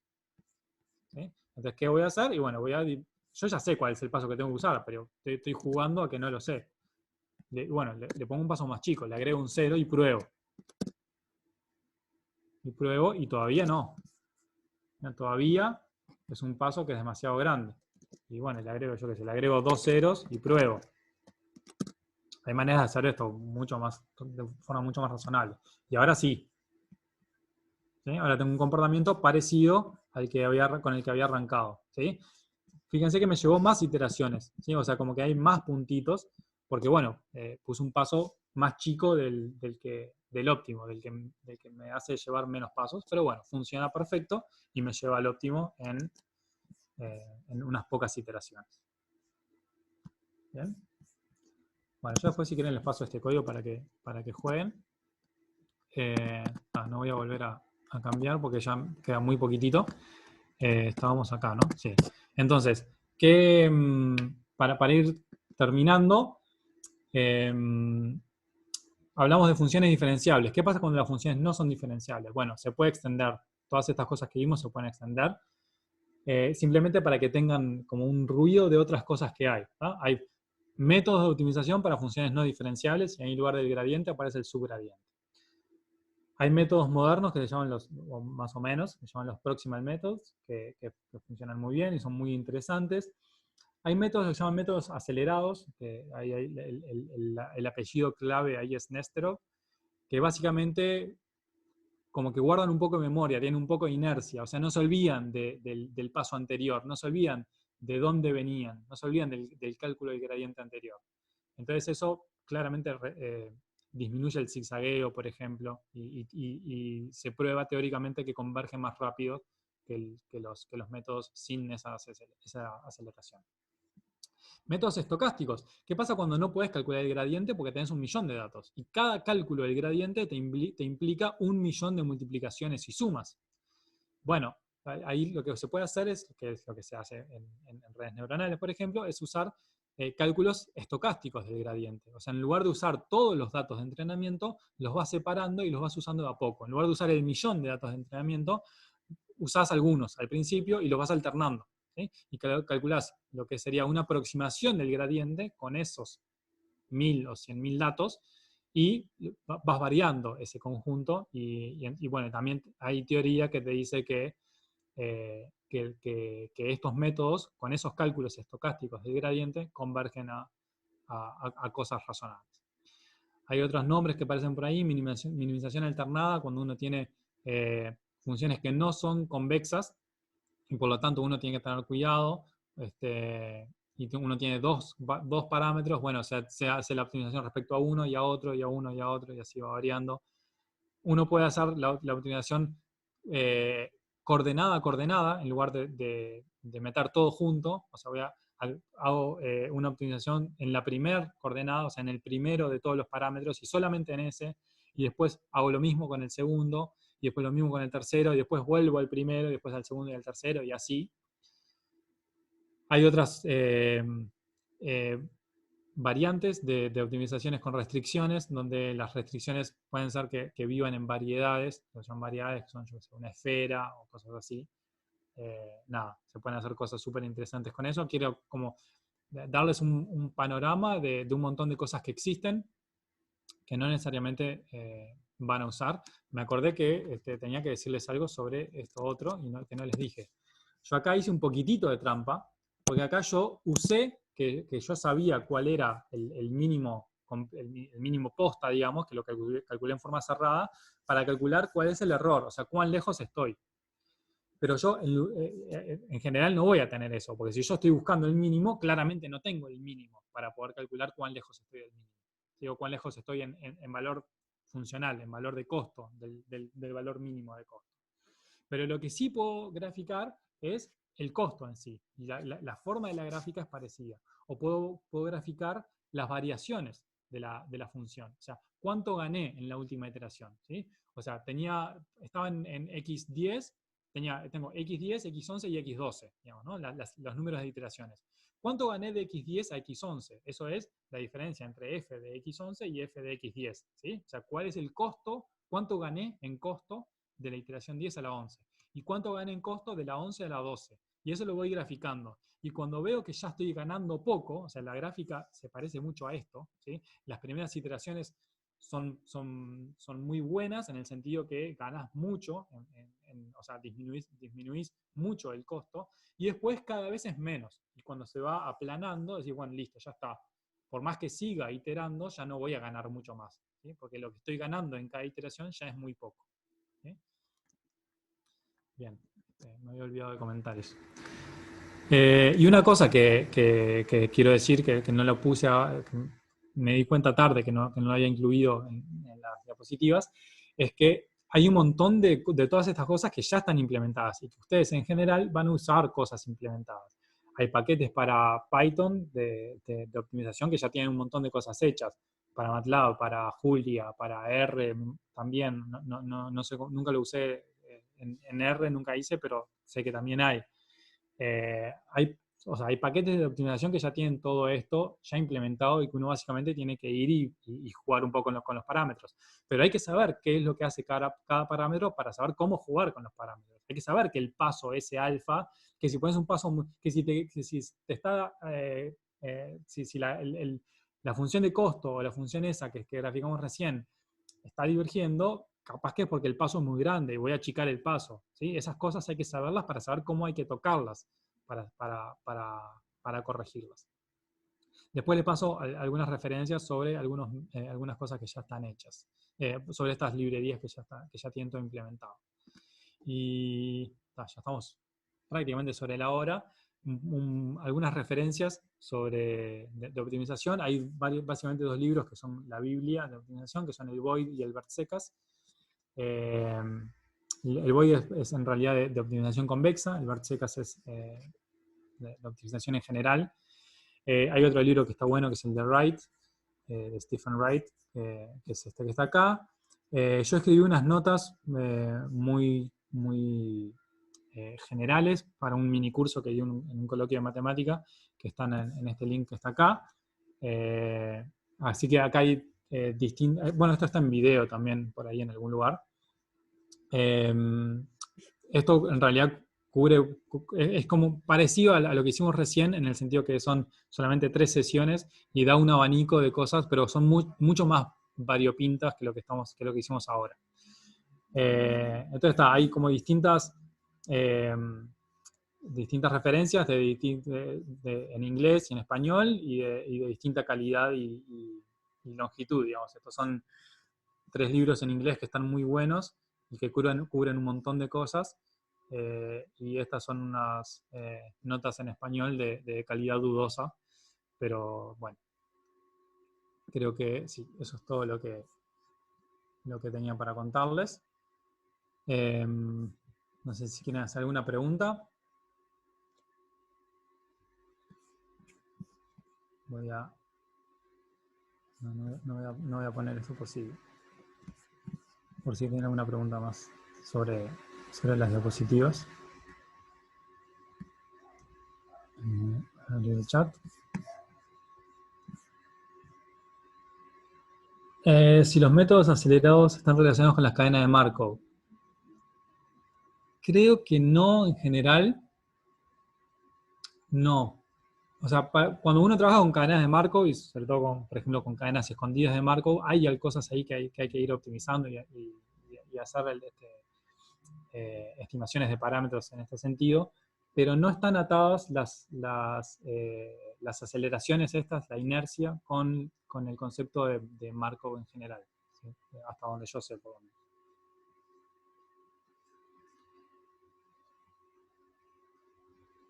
Bueno. No, por favor. Perdonen que, bueno, usé las 2 horas, pero pensé que me iba a llevar un poquito menos. Pero bueno.